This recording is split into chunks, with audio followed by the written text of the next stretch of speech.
15 references about jihad in the Quran, and also that is 14 references about jihad in the Quran, 1 reference about jihad in the Hadith. That is what we are going to be saying throughout this video. Guys, I would like to first of all start by saying, please, this video is not like to say all Muslims are doing this, but all Muslims actually believe in this. But most of the Muslims that I have seen, they just don't even know about these things. They don't even believe these things that they are supposed to do it today. But this is actually what is written in their references. And because of that, many of the Muslims today do not do these things, but they believe in these things. And when the time comes that they are forced to do it, they will do it. So anyways, let me just show you guys the references. Number 1 of the references is the following. The Quran tells Muslims to kill. The Quran tells the Muslims to kill and go to war to fight for Islam.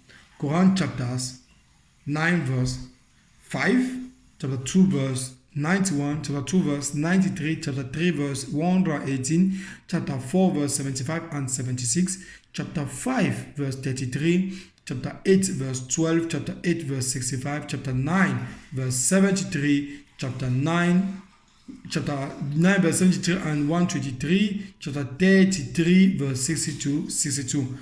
Guys, some of you will definitely tell me, hey, most of the verses you are taking them out of context because some of these verses they are done in the time of war. That is what we're going to be seeing.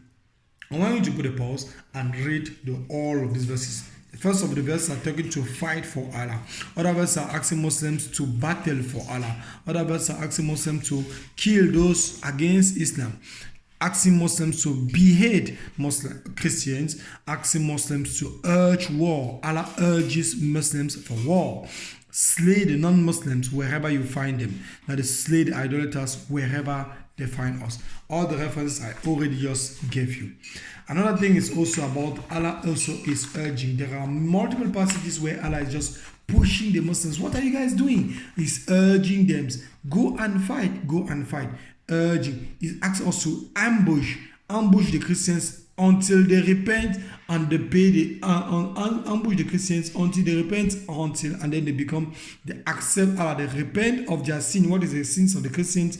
The sins is that they do not believe in Allah, and then they have to repent, accept, pay the poor due, and then they repent, and then they become. That is basically they are telling them that unless you become a Muslim, we are not going to believe in you quietly, and then urging Muslims to finish with the Christians, urging them for war. What does it mean to urge somebody to war? It simply means the person was quiet, go and fight. The person is quiet, go and fight. And then Allah loves those who fight for him, and then that's it. So Allah loves when you go and sacrifice your life, you go and take a something and place over yourself, and then you just go and explode somewhere there, and then you are going straight to hell.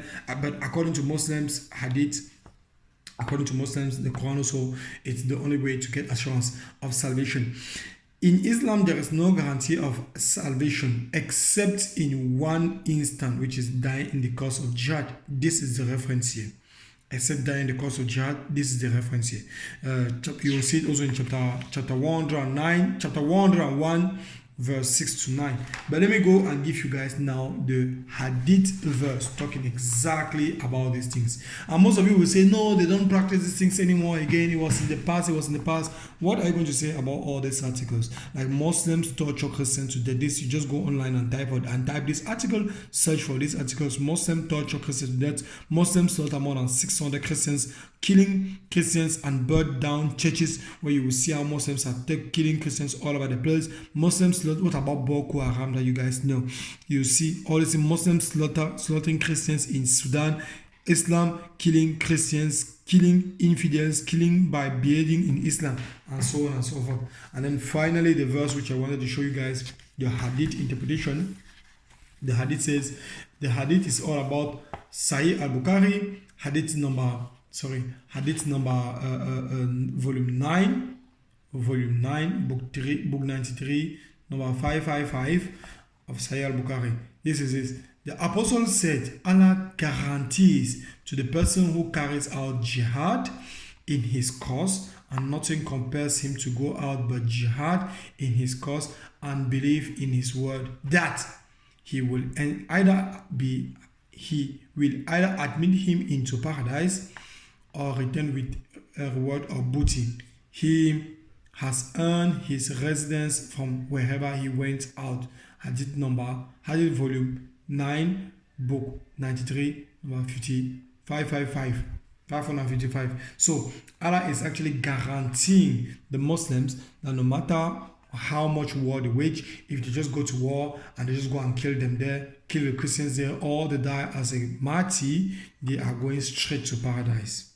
Straight to paradise. And we have references that it has happened even right now. We see Boko Haram, and then this is it. Then there's also this false prophet called Muhammad advocating Muslims to go and lie, and lying is not actually a big sin in Islam, because you can definitely lie, and there are Quranic verses about lying to your own wife that I will definitely show you in subsequent videos. So you have a lot of references. The only thing now you can ask yourself is like, bro, my dear friend that is posting this video, maybe you are just a hater, you're just coming to hate us, that's why you're posting this thing. I'm not hating you guys, I'm just showing the reality of what you guys are believing. But if some of you are not doing this thing, it doesn't mean that you're not going to do it. It means Allah has actually given the order to do, but you have decided to disobey. As well as many Muslims commenting on my videos, they actually do not accept the hadiths that I prompt, they accept the hadiths and the reference that I give here.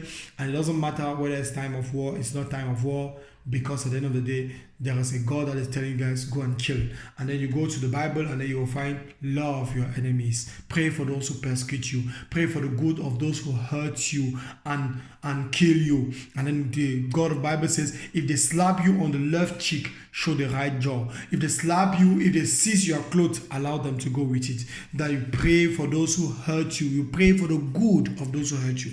We don't even have the right as Christians to pray for the bad or for God to hurt somebody. We don't even have the right. God will never answer that kind of prayer, because He tells us He will never answer that kind of prayers. And look at marital advices for those of you who are married watching these videos. Allah is telling Muslims that if you divorce, if you don't like your wife anymore, there are verses that are saying that you can beat her very well until she becomes blue black, and then there are other verses that you can say that you have to torture her very well, and then there are other verses again in chapter 2. Just go and read the whole of chapter 2 carefully, and you see how He's giving this kind of marital advices in chapter 2 verse 230 of the Quran.